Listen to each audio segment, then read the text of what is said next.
Bam, just the facts. 8:37, Big 550 KTRS. Lisa Pashota, St. Louis Regional Crimestoppers honcho, joins us to help with some crimes from time to time. Good morning, Lisa. Good morning. Thanks for having me back. All right, you join us and tell us about some crimes that you guys need some help with. Crimestoppers is a wonderful organization because you help solve crimes that have gone cold for the police, right? Absolutely, and it's all done anonymously by all the callers. Nobody knows who you are. And you've been around how long? 10 years. 10 years, and when you say anonymous, you're not kidding. I mean, Anonymous. you go to the Nth degree. to the nth degree to make sure that the money is given. No one knows where it comes from. No one knows where it's going. I'm giving out rewards, and I never know who's getting it. I don't know. I don't see them. I don't hear from them.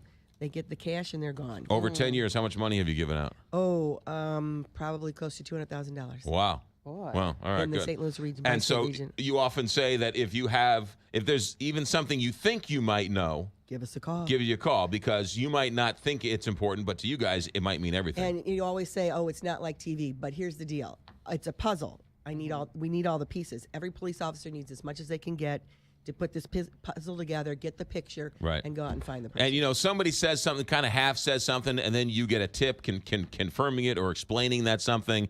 As you say, it's a puzzle. It's a piece of information. You might not think it's important, but it turns out to be vital. No, absolutely. In fact, if we get one tip that's duplicated, 5 or 6 people tell you the same thing, you're like, well, there's got to be something to this. Right.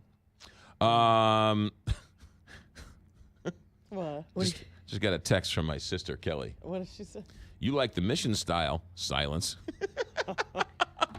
All right, Lisa Pashota, let's get So to much for decorum here. let's get to some terrible robberies here after joking about it. Okay, All right, well, what do you got for us today? The first, I have an attempt robbery in the city of St. Louis Hills Pharmacy. The suspect entered the above business at 4365 Chippewa and displayed a weapon.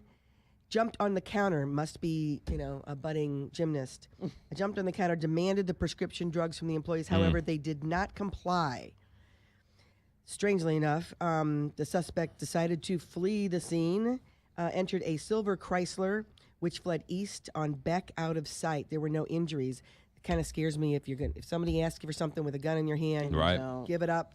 But, Early 20s, early 30s, 5'7", 5'8", white baseball cap with a Lacoste logo on the front of the baseball cap. This happened just last week. Correct. And then not only did he have a white baseball cap with the crocodile on it, but he also had a black hoodie with the crocodile on it. He must have just got these are nice and white and crisp. Yeah. And if you look at these pictures, I enhanced one of the facial pictures. They don't know if he's a black male or a biracial male. He looks very light, skinned. Right. And black pants and black and photo, white though. Nikes. Yeah, and if you want to see this photo, just go to the website. Go to the website, stlrcs.org. All right, what's number 2? Number 2 is a robbery that we had before, and we're still looking for this guy. November 23rd last year, white male suspect robbed the BP station at 5801 Morgan Ford. You'll see the pictures on our website. He got away in a late 80s, early 90s BMW red in color with a black rag top. White male, 40s, approximately 5'11" to 6 foot, thin build, brown hair, black hair, brown eyes, black hair. If you look at the pictures, he's got a terrible receding hairline. You've got to know this guy in the neighborhood. After the robbery, the suspect did not flee northbound on Morgan Ford towards St. Louis City. Instead, he turned around and went Siebert Avenue. Another employee reported that they saw the suspect in the store in the past and also have seen him at CT's Sports Bar on Gravois. So they believe that he lives in the area somewhere.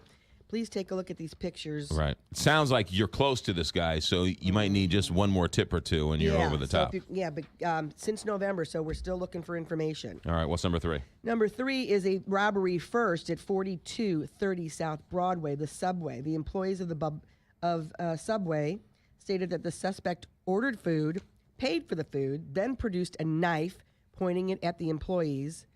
The suspect jumped onto the counter, and ordered the employees to open the cash register, which they did, and the suspect grabbed the tray.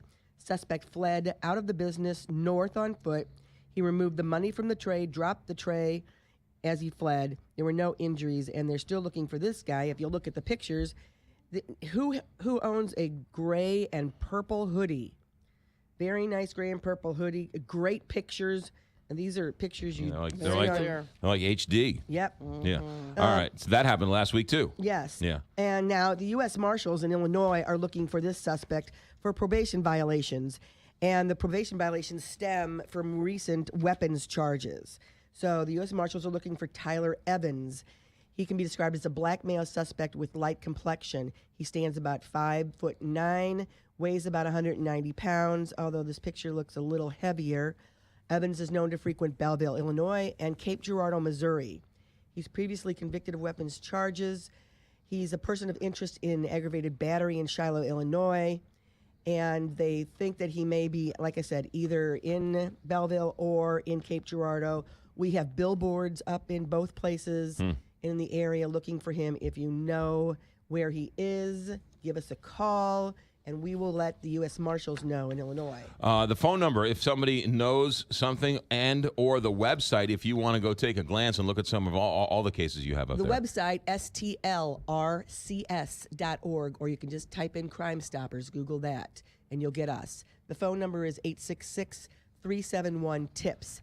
And I want to remind everybody that every month we highlight, but on our website, we have close to 250, 300 people on there, victims of homicide. And this month we are highlighting Antonio Johnson, Nick Kapusniak, Andre Wise, Jamie Turner, and like I said, we have 7 of these. I'm trying to page through these quickly. Yeah. Carla Davenport. The thing is that you've been doing this for how long? Six months with us? Six, 8 months or so? months. What's great is to show you how secretive it is. I asked you once, is it helping? Are you getting people? And you said, I can't tell you. Nobody knows. That's how secret these tips are, is that you won't even tell us if people are calling from the radio who are listening to the radio. So, I mean, that's to the lengths you go to keep this information quiet. 1-866-371-TIPS. The website, one more time? STLRCS.org. Lisa Peixoto, you're always welcome here. Thanks for coming in. Thanks so much. You got it. 844, Big 5.